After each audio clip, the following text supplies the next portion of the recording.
அனைவருக்கும் வணக்கம். 3 years LLB affiliated course then honours course கவுன்சிலிங்க்கு நிறைய பேர் லாகின் ஆகலை அப்படின்னு சொல்லியிருந்தாங்க.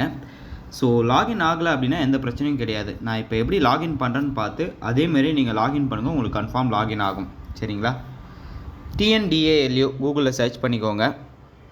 ஸோ அஃபிஷியல் வெப்சைட் லிங்க் வரும், எல்லாருக்குமே தெரிஞ்சிருக்கும். ஸோ அதுக்குள்ளே போய்க்கோங்க.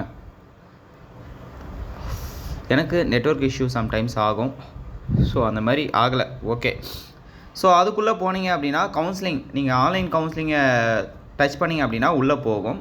இதில் மெனு இருக்குல்ல, இந்த மெனுவில் போங்க. மெனுவில் போயிட்டு லாகினில் போங்க. லாகினில் போயிட்டு அஃபிலியேட்டட் கோர்ஸாக இருந்தீங்கன்னா அஃபிலியேட்டட் 3 years டச் பண்ணி அதுக்குள்ளே போகணும். இதுக்குள்ளே போனதுக்கப்புறம் தான் நீங்கள் கரெக்டாக நீங்கள் என்ட்ரு பண்ண வேண்டி வரும்.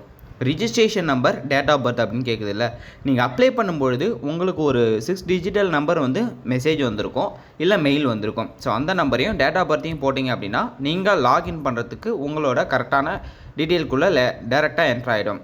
நிறைய பேர் அந்த லிங்க்கில் அப்ளிகேஷன் நம்பரை போட்டு டேட் ஆஃப் பர்த்தை போட்டு லாகின் ஆகலைன்னு சொன்னவங்க நீங்கள் இதை யூஸ் பண்ணி லாகின் பண்ணிக்கலாம். ஸோ இதில் உங்கள் டாக்குமெண்ட்ஸை அப்லோட் பண்ணலாம். சரிங்களா? ஒரு சின்ன இன்ஃபர்மேஷன் தான் அந்த ஒரு வீடியோவே மேக் பண்ணிக்க. வீடியோ யூஸ் ஆகிருக்கும்னு நினைக்கிறேன். நெக்ஸ்ட் வீடியோவில் நிறைய அப்டேட்ஸ் நான் வீடியோவாக போஸ்ட் பண்ணி விடுறேன். தேங்க்யூ கைஸ், பாய்.